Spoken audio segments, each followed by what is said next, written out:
Hey everyone, this is Sandy with Sewing with Sandy and Lone Tree Designs Quilting. And I'd like to talk a little bit about the Dresden blocks for the Boho Heart Sew Along.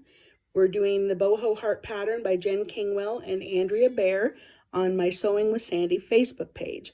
And we are up to these Dresden plate blocks.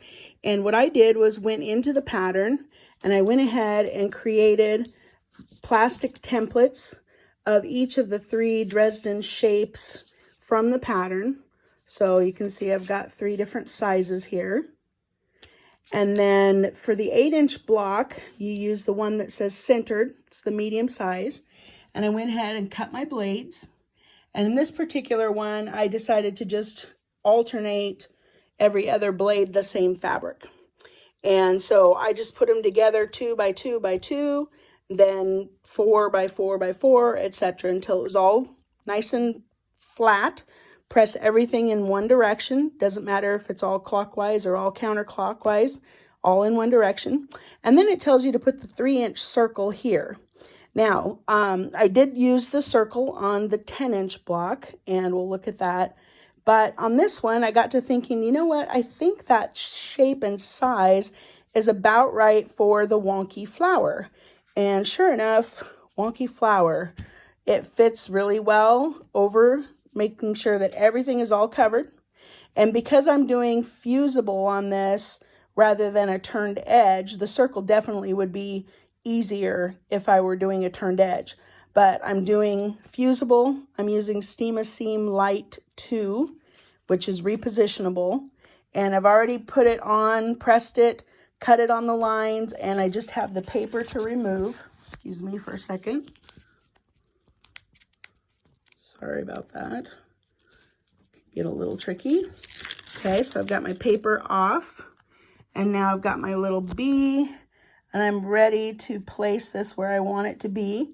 And because it's fusible and it's also repositionable, I can make sure that I'm covering all of my raw edges with my applique, and I can kind of feel it.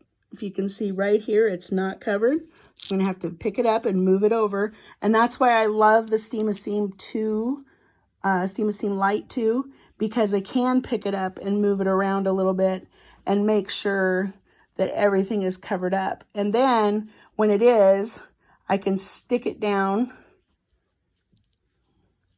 well enough with my fingers to get it to the ironing board.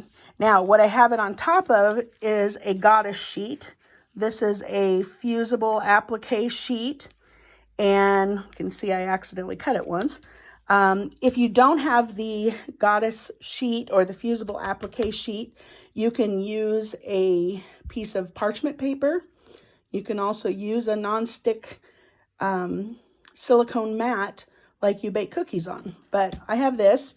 So what I will end up doing is picking this up, taking it to the ironing board, pressing from the front here to get my little wonky flower stuck down nice and tight, and then let it cool, and it'll peel right off of this goddess sheet.